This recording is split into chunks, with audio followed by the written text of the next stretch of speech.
പാലക്കാട് ജില്ലാ ആശുപത്രിയിൽ പ്ലാസ്റ്റർ ഇട്ടതിന് പിന്നാലെ 9 വയസ്സുകാരുടെ കൈ മുറിച്ചു മാറ്റേണ്ടി വന്നതിൽ 2 അംഗ ഡോക്ടേഴ്സ് സമിതിയുടെ റിപ്പോർട്ട് തള്ളി കുട്ടിയുടെ കുടുംബം. ചികിത്സാ പിഴവില്ലെന്ന റിപ്പോർട്ട് കുറ്റക്കാരെ സംരക്ഷിക്കാനാണെന്നാണ് ആരോപണം.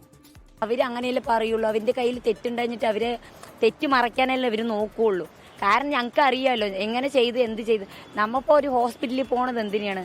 നല്ല ഒരു ട്രീറ്റ്മെന്റിന് വേണ്ടിയിട്ടല്ലേ പോണത്. അവരിങ്ങനെ ചെയ്യുമ്പോൾ നാളെ എനിക്ക് വന്നത് വേറെ ഒരു കുട്ടി, എൻ്റെ മകൾക്ക് വന്നത് നാളെ വേറെ ഒരു കുട്ടിക്ക് വരില്ലെന്ന് എന്താ ഉറപ്പ്? അഡ്മിറ്റ് ആക്കിയിട്ട് നോക്കിയതാണേ ഇപ്പം ഇങ്ങോട്ട് വരേണ്ട ആവശ്യമില്ല, ഇത്ര വാർത്തയാവേണ്ട ആവശ്യമില്ല. പക്ഷെ അവർ നോക്കിയില്ല. അത് ഇൻഫെക്ഷൻ ആകുമ്പോഴാണ് അത് ക്ലോത്തായി, ബ്ലഡ് ബ്ലോക്കായി, അങ്ങനെയാണ് ഈ കൈ അളിഞ്ഞു പോയത്. കൈ അളിയാനുള്ള സാധ്യത ഞങ്ങൾക്കറിയില്ല. കാരണം ബാൻഡേജ് ഇട്ടത് കൊണ്ട് ഞങ്ങൾക്ക് കാണാൻ പറ്റില്ല. ഞങ്ങൾ ഈ വിരല് കണ്ടിട്ടാണ് ഞങ്ങൾ വേഗം ഹോസ്പിറ്റലിലേക്ക് പോയത്. വീഴ്ചയുണ്ടെങ്കിൽ കർശന നടപടിയെന്നാണ് ആരോഗ്യമന്ത്രി വീണ ജോർജ് പറയുന്നത്. ആരോഗ്യ ഡയറക്ടർ നേരിട്ട് പരിശോധന നടത്തി റിപ്പോർട്ട് നൽകണമെന്നാണ് നിർദ്ദേശം. മുറ്റത്ത് കളിച്ചുകൊണ്ടിരിക്കെ വീണ് പരിക്കേറ്റതിനെ തുടർന്ന് 9 വയസ്സുകാരിയുടെ കൈക്ക് പാലക്കാട് ജില്ലാ ആശുപത്രിയിൽ പ്ലാസ്റ്റർ ഇട്ട ഭാഗത്ത് പഴുപ്പ് കയറിയതോടെ കോഴിക്കോട് മെഡിക്കൽ കോളേജ് ആശുപത്രിയിൽ എത്തിച്ച് കൈ മുറിച്ചു മാറ്റുകയായിരുന്നു. മിഥില ബാലന വാർത്തയുടെ വിവരങ്ങളുമായി ചേരുന്നുണ്ട്. മിഥില, നേരത്തെ ഷംന അവരുടെ വീട്ടിൽ പോയതായിരുന്നു. വീട് കണ്ടാൽ തന്നെ സങ്കടം തോന്നുന്നു ഒരു വീടാണ്. ഇപ്പോൾ വീടെന്ന് പറയാൻ പോലും കഴിയാത്ത ടാർപ്പാളിനൊക്കെ കിട്ടിയ ഒരു താൽക്കാലിക സംവിധാനം സങ്കടകരമാണ്. ആരുമില്ലാത്തവരാണ്, ഏതെങ്കിലും സ്വാധീനമില്ലാത്തവരാണ്. പക്ഷേ അവർക്ക് നീതി ഉറപ്പാക്കി കൊടുക്കണമെങ്കിൽ നമ്മളൊക്കെ അതുപോലെ കൂടെ നിൽക്കേണ്ടതുണ്ട്. മിഥില, തീർച്ചയായും അവർക്ക് നീതി ലഭിക്കേണ്ടതുണ്ട് ആഷ്മി. കാരണം അവിടുത്തെ ഒരു വീട്ടിലത്തെ സാഹചര്യം നമ്മൾ കണ്ടതാണ്. അതുകൊണ്ട് തന്നെ ഇപ്പോൾ ഇത്തരത്തിലുള്ള ഒരു വീഴ്ച സംഭവിച്ചു, ആരോഗ്യവകുപ്പിന്റെ ഭാഗത്ത് വീഴ്ച സംഭവിച്ചു എന്ന കാര്യത്തിൽ ഇവർ ഉറച്ചു നിൽക്കുന്നുണ്ട്. DMOയുടെ നിർദ്ദേശപ്രകാരം 2 ഡോക്ടർമാരായിരുന്നു ഇതുമായി ബന്ധപ്പെട്ട ഒരു പ്രാഥമിക റിപ്പോർട്ട് നൽകിയിട്ടുണ്ടായിരുന്നത്. ആ റിപ്പോർട്ടിൽ പറയുന്നത് ഇങ്ങനെയാണ്: ഒരു തരത്തിലുള്ള വീഴ്ചയും, അതായത് ചികിത്സാ വീഴ്ച സംഭവിച്ചിട്ടില്ല, കൃത്യമായ ചികിത്സ ഈ കുട്ടിക്ക് നൽകിയെന്നാണ് പറയുന്നത്. എന്നാൽ ഈ വാദം പൂർണ്ണമായും കുട്ടിയുടെ മാതാവും ഒപ്പം തന്നെ മറ്റു കുടുംബാംഗങ്ങളും തള്ളുകയാണ്. ചികിത്സ ലഭിച്ചിട്ടില്ല. ചികിത്സ ലഭിച്ചിരുന്നുവെങ്കിൽ ആ കുഞ്ഞിന്റെ കൈ ഇങ്ങനെ മുറിച്ചു മാറ്റേണ്ട ഒരു സാഹചര്യം ഉണ്ടാവുമായിരുന്നില്ല. 100% ഇത്തരത്തിലുള്ള ഒരു ചികിത്സാ വീഴ്ച അവിടെ സംഭവിച്ചിട്ടുണ്ട്.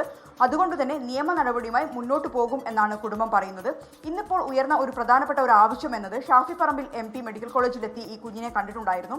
ഷാഫി പറമ്പിൽ ആവശ്യപ്പെട്ട ഒരു കാര്യം എന്നത് തുടർ ചികിത്സ അത് സർക്കാർ സൗജന്യമായി ഏറ്റെടുക്കണം. മാത്രമല്ല ഈ കുട്ടിക്ക് കൃത്രിമ കൈ വെച്ച് നൽകുന്നത് ഉൾപ്പെടെയുള്ള കാര്യങ്ങളിലേക്ക് സർക്കാർ പോകേണ്ടതുണ്ട്. ഈഗോ വെടിഞ്ഞ് ആരോഗ്യ വകുപ്പ് ഇതിൽ ഒരു കാര്യക്ഷമമായ ഇടപെടൽ നടത്തണം. രാഷ്ട്രീയമായല്ല ഈ ഒരു വിഷയത്തെ കാണുന്നത്.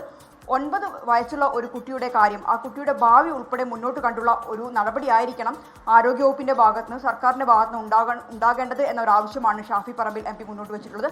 മാത്രമല്ല നെന്മാറ MLAയും അത്തരം ഒരു ആവശ്യം തന്നെയാണ് ഇപ്പോൾ മുന്നോട്ട് വെച്ചിട്ടുള്ളത്. മുഖ്യമന്ത്രിക്ക് കത്ത് അയച്ചിട്ടുണ്ട്. തുടർ ചികിത്സയ്ക്കുള്ള സഹായം നൽകണം. ഇക്കാര്യത്തിൽ ആരെങ്കിലും കുറ്റം അല്ലെങ്കിൽ തെറ്റ് ചെയ്തിട്ടുണ്ടെങ്കിൽ അവർക്കെതിരെ കർശന നടപടി വേണമെന്ന ഒരു ആവശ്യവും MLA മുന്നോട്ട് വെച്ചിട്ടുണ്ട്. ആഷ്മി സൂചിപ്പിച്ചതുപോലെ തന്നെ ഈ കുട്ടിക്ക് 9 വയസ്സ് മാത്രമാണ് പ്രായം. ആ കുഞ്ഞിന്റെ വലതു കൈയാണ് നഷ്ടപ്പെട്ടിട്ടുള്ളത്. ഇനിയും ഒരുപാട് മുന്നോട്ട് ജീവിക്കാനുള്ള ഒരു കുട്ടിയാണ്. അതുകൊണ്ട് തന്നെ കുട്ടിയുടെ തുടർ ചികിത്സ ഒപ്പം തന്നെ മുന്നോട്ടുള്ള ജീവിതം അത് ഉറപ്പുവരുത്തേണ്ട ഒരു കാര്യം സർക്കാരിന്റെ ഭാഗത്തുനിന്നും ഉണ്ട്. അതിന് യാതൊരു തരത്തിലുള്ള ഒരു അമാന്തവും ഉണ്ടാകാൻ പാടില്ല എന്ന ആവശ്യമാണ് പൊതുവെ ഉയർന്നു വരുന്നത്. ഹാഷ്മി, രാഷ്ട്രീയ ശക്തി ഇല്ലാത്തവരാണ്, സ്വാധീന ശക്തി ഇല്ലാത്തവരാണ്, പണമില്ലാത്തവരാണ്, പാവങ്ങളാണ്. നമ്മൾ കണ്ടതാണ് ടാർപ്പേട്ട വീട്. നമ്മൾ നേരത്തെ ഐഷത്തുൽ ഷംന വീട്ടിൽ പോയി പ്രേക്ഷകരെ ആ ദൃശ്യങ്ങൾ കാണിച്ചതാണ്. അത്രയും പരിതാപകരമായ അവസ്ഥയിൽ ജീവിക്കുന്ന മനുഷ്യനാണ്. 9ാം ക്ലാസ്സിൽ പഠിക്കുന്ന ഒരു കുഞ്ഞ്, വലിയ ഭാവിയുള്ള കുട്ടിയാണ്. അതിൻ്റെ ഒരു വലത്തെ കൈ നഷ്ടപ്പെട്ടു, വീണ് പരിക്കേറ്റ് പോയി പ്ലാസ്റ്റർ ഇട്ട് കഴിഞ്ഞപ്പോഴേക്കും എന്തോ പിഴവ് കാരണം ആ കൈ നഷ്ടപ്പെടാനിടയായ കാരണം എന്താണ് എന്നുള്ള കാര്യം പരിശോധിക്കണം.